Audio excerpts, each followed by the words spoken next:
Nueva York, donde está nuestro próximo invitado, Carl Fisher, profesor titular y director del Departamento de Lenguas y Cultura de Fordham University en Nueva York, Estados Unidos.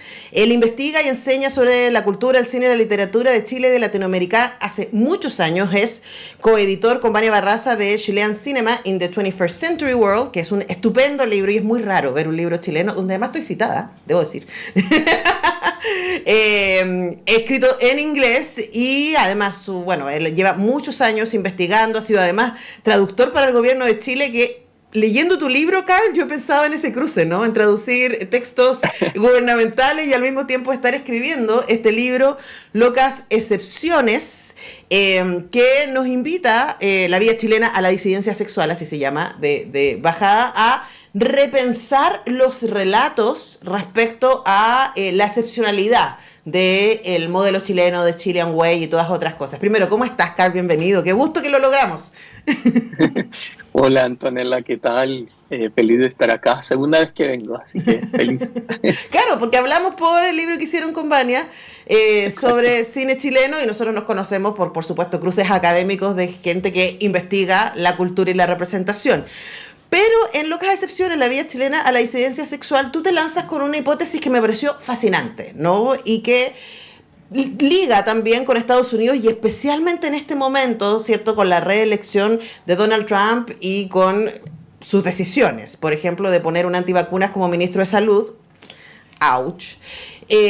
Hablan de una manera de ejercer el poder y de construir, ¿cierto?, este aparataje que sostiene el poder, ¿cierto?, desde la élite, pero también desde una cierta masculinidad, que deja fuera otras expresiones de identidad, entre ellas las disidencias sexuales, pero también el mundo indígena, las mujeres, inmigrantes, ¿cierto?, gente pobre, entre otras. Entonces hablemos de esa hipótesis con la que tú trabajas el libro y desde ahí, para que la gente lo sepa, haces el recorrido de los últimos 55 años, desde la reforma agraria hasta la actualidad, de cómo estas tensiones han ido apareciendo en el arte para exponer que este modelo es un relato, básicamente.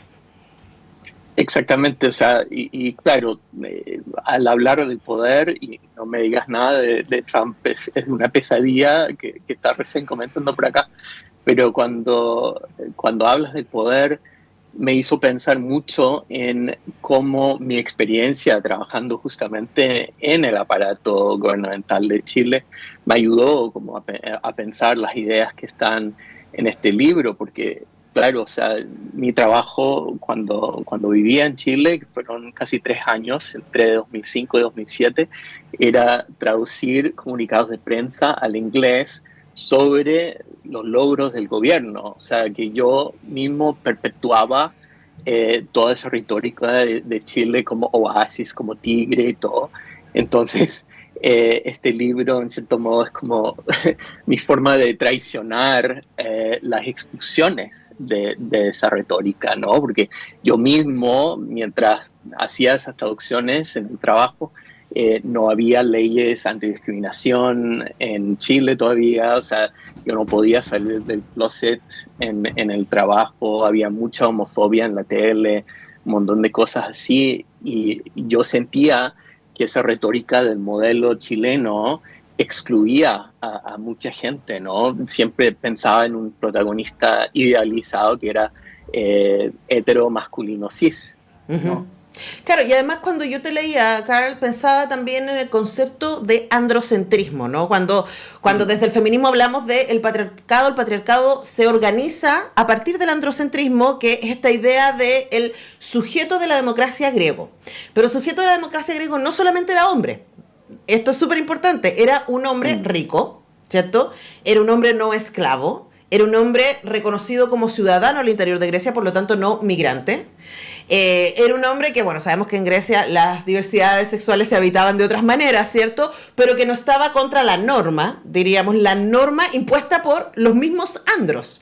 Y pensaba cómo eso se replica en estas sociedades, ¿cierto? En estas naciones, que estaba pensando que el concepto de nación exactamente es lo que se pone en cuestión, ¿no? Como Estados Unidos, como Chile, como Israel, diríamos, ¿no? Que nos creemos tan especiales. Hablemos de ese puente, ¿no? Entre ese andros y esta excepcionalidad que tú hablas en el libro y que asimila, ¿no? Este tipo de sociedades. Sí, y de hecho, o sea, todas esas sociedades que tú nombras funcionan o sea, son modelos o se piensan, se creen sociedades modelos, pero funcionan a base de tremendas exclusiones, tremendas desigualdades, ¿no? Sociales.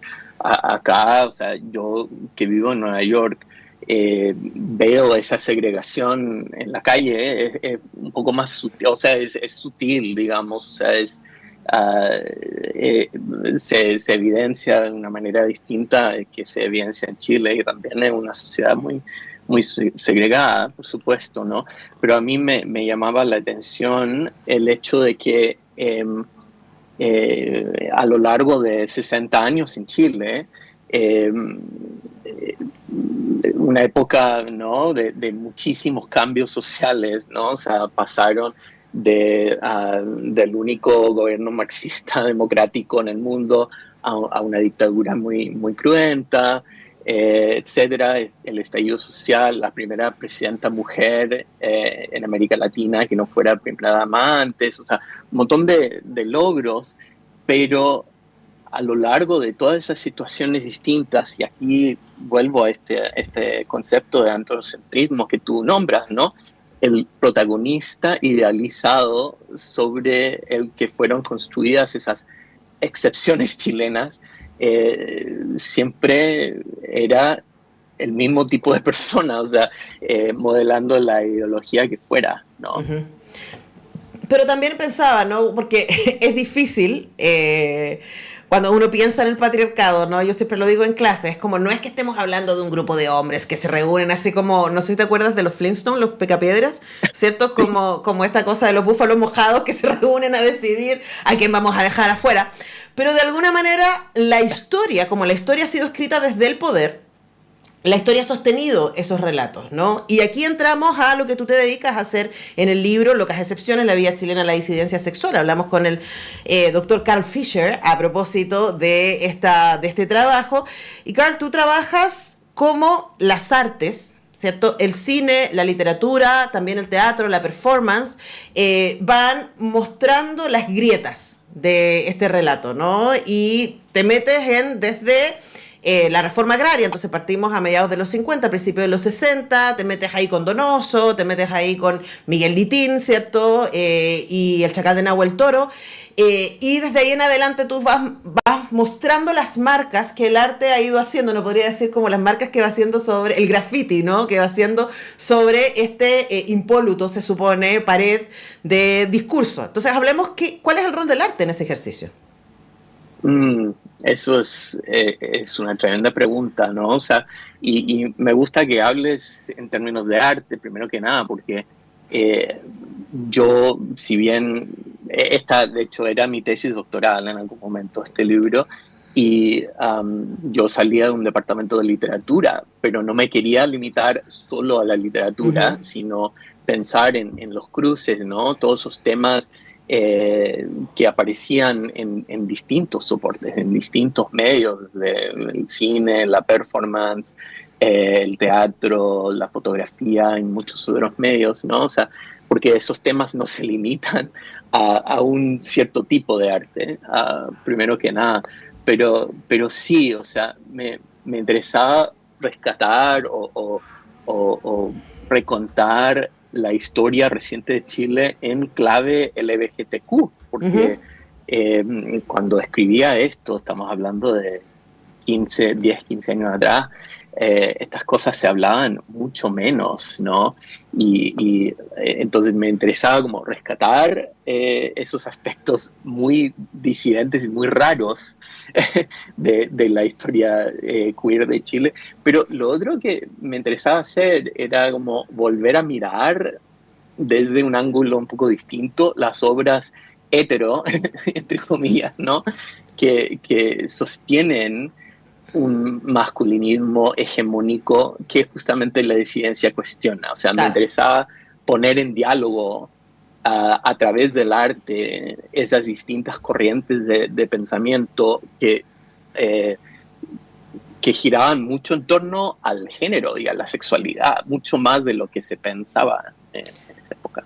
Sí, yo creo que es interesante. Justo la semana pasada estuve conversando acá con Roberto Doveris, a quien me imagino conoces, que acaba de sacar este libro hermoso, Ficción Marica, Diversidad y Ciencia Sexual en el Cine Chileno, que habla de la representación, ¿no? de lo diverso en el cine chileno. Y una cosa que llama mucho la atención de su trabajo es que él estudia 80 películas, y 70 de ellas fueron hechas en la última década. Entonces podríamos, y eso hablamos con Roberto, podríamos caer en la falacia de decir, no, la representación empezó recién ahora, porque hay más voces haciendo películas, porque hay más facilidad para hacer las películas, porque hay más escuelas de cine, más equipamiento, cine digital, etcétera. Pero también está este ejercicio de reconocer que hay una historia previa. Y lo que tú haces es levantar esa historia previa y decir, aquí hay otra gente que viene pensando desde los márgenes impuestos para mostrar la grieta, ¿no? de este relato monolítico, ¿no? De decir, esta sociedad, la sociedad chilena, se sostiene en estos hombres héteros, hombres poderosos, hombres ricos, de apellidos como Yarur, Sayé, Larraín, Matei, etcétera. Tú lo dices tal cual en el libro, ¿no? Y Chile es mucho más diverso que eso. Mucho más, ¿no? Y claro, o sea, en este momento hay gente trabajando con Augusto Dalmar, que es incluso anterior al trabajo que hago yo en este libro. Y bueno, o sea, el trabajo de Roberto Doveris está súper interesante y lo que me interesa justamente, o lo que, no sé, me da mucho gusto en realidad, es que en este momento se está creando un campo de pensamiento académico en Chile sobre este tema LGBTQ, ¿no? O sea, hay gente trabajando, como digo, sobre Dalmar. Hay una académica acá en Nueva York que se llama Alicia Fiormata, que hace como 20 años publicó un libro sobre Gabriela Mistral, que ayudó como a repensar todo el aspecto o sea, el tema de la sexualidad de ella y cómo influía en su escritura. Y ese libro de ella va a salir ahora en español en Chile. Se llama Una madre queer para la nación. Hay un libro de Cristiano Paso, que es un académico en la Católica, que también está trabajando hace poquito hablando de su libro sobre el mundo alternativo de los 80. De los 80, dictadura y un poquito post-dictadura, si nosotros estamos muy al día y con estos discursos, porque nos parece que es importante como ir desarmando, ¿no? Y me encanta la idea de una madre queer para Chile. Si alguien no lo sabe, el libro de Augusto Dalmar, que es considerado como el primer libro donde aparece un tipo de apasionamiento diverso, vamos a ponerlo así, que es Pasión y Muerte del cura Deusto, es del 24. O sea, como hay importantes antecedentes al respecto. Ahora, para terminar, Carol, como tú dijiste muy bien, este libro, y a mí me encanta hacer siempre esa marca, ¿no? Este libro nace de tu investigación doctoral. Es un libro que sin duda interesa a quienes estamos en el trabajo de reflexión desde la academia, de los feminismos, ¿cierto? De las diversidades, de lo queer y de lo queer, que son parecidos pero no son lo mismo, ¿no? La versión estadounidense y la versión latinoamericana, ¿cierto? Territorializada, ahí lo dije bien, que es súper, súper importante, pero mi impresión es que este libro puede llegar a cualquier persona que se esté haciendo preguntas respecto a los relatos que nos configuran como nación. ¿A ti quién te gustaría que leyera el libro? Bueno, o sea, de hecho, me interesa muchísimo que el que pueda, el que quiera, lee el libro y que en el fondo se instale o se prolifere, digamos, ese vocabulario sobre la disidencia sexual, sobre lo queer, sobre lo LGBT en Chile, porque claro, cuando yo empecé a escribir esa investigación, hablar de lo queer en el contexto de Chile se pensaba como una especie de imposición neocolonial, gringa, sobre lo que estaba pasando en Chile, ¿no? Y ha sido súper lindo ver cómo eso ha ido cambiando junto con esa proliferación de pensamiento académico, pero también, o sea, pensando en los libros de historia homosexual de Víctor Hugo Robles, de Oscar Contardo, o sea, yo quiero contribuir, digamos, a que ese pasado oscuro, pero súper interesante, agrietada, como dices tú, se da a conocer en Chile entre el mayor público posible. Sí, y además yo pienso que en estos tiempos en donde podemos rápidamente caer en la desesperanza. Estoy pensando especialmente en lo que está pasando ya en Estados Unidos, lo que pasa en Argentina, ¿no? Y bueno, y aquí las campañas no te explico cómo están, debes estar informado. Como tener herramientas para ir contra la ficción de ese tipo de masculinidad, una masculinidad que luego nos ha traído a donde estamos, una masculinidad belicosa, es una masculinidad que compite, es una masculinidad individualista, que está sosteniendo hoy día la política y que se ha sostenido en el poder. Entonces, para poder empezar a entenderla primero y cuestionarla después, un libro como el que nos ofrece Carl Fischer es muy interesante. Locas excepciones, la vida chilena, la disidencia sexual, está publicado por Ediciones Universidad Alberto Hurtado, quienes además están haciendo un hermoso trabajo de no solamente publicar libros académicos, sino también rescatar algunas joyas de la literatura chilena, entre ellas Pasión y Muerte del Cura Deusto. También está encontrarle una edición comentada, preciosa, de Ediciones Universidad Alberto Hurtado. Carl, muchas gracias por este tiempo, te mando un abrazo que llegue hasta Nueva York. Muchas gracias, Antonella, un abrazo para ti también. Que estés muy bien. Nosotros vamos despidiendo el semáforo del lunes, son las 10:55. Muchas gracias, Pancho, Manuel, Tania, nos encontramos mañana a las 10 en un nuevo semáforo. Chao.